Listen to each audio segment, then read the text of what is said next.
More than 90% of global trade moves by sea. Every year, tens of thousands of cargo ships travel across oceans carrying everything from oil and cars to food, clothes, electronics, and medical supplies. These ships don't just move products, they connect entire economies. Without them, globalization as we know it would not exist. The key to this system is something surprisingly simple: the shipping container. Before containers, cargo was loaded piece by piece. Workers had to manually move boxes, barrels, and crates into ships. It was slow, expensive, and risky. Goods were often damaged or stolen. But once standardized steel containers were introduced, everything changed. Now goods could be packed once at a factory, sealed inside a container, and transported across ships, trucks, and trains without being opened again. This drastically reduced costs and shipping time. And that made it cheaper to produce goods far away from where they were sold. This is how global trade expanded so quickly. Companies realized they could manufacture products in countries where labor was cheaper, raw materials were available, or factories were more specialized. A single product today may involve parts from 5 or 6 different countries. A smartphone might use minerals from Africa, chips from Taiwan, design from the United States, assembly in China, and shipping through Singapore before reaching Europe. It's not one supply chain, it's thousands connected together, but this system only works if timing is perfect.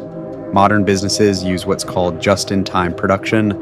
Instead of storing large amounts of inventory, companies receive parts exactly when they need them. This reduces storage costs and increases efficiency, but it also removes safety buffers. If one shipment is delayed, factories can stop production. If one port becomes congested, entire supply chains slow down. And ports are where the magic and the problems happen. When a cargo ship arrives at a major port, giant cranes unload thousands of containers within hours.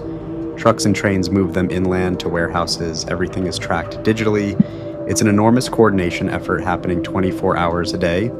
Some of the world's biggest ports handle millions of containers each year.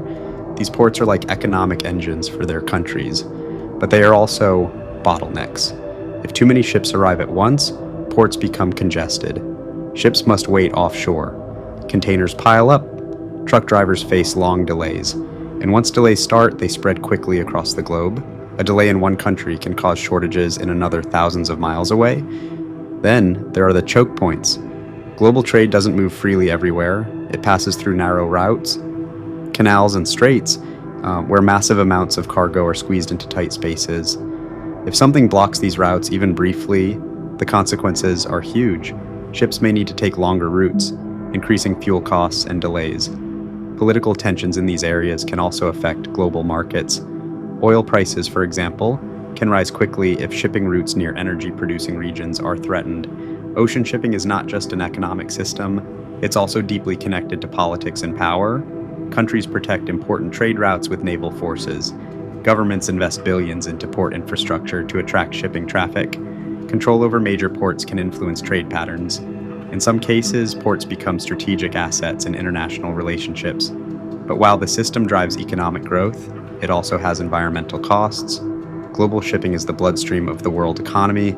It carries the energy that powers cities, the food that fills supermarkets, the technology that connects us. It is massive, complex, and mostly invisible. And that invisibility is what makes it so fascinating. Because when it works, we never notice it. The modern world may feel digital and fast, but beneath it all, steel ships still carry civilization across the sea.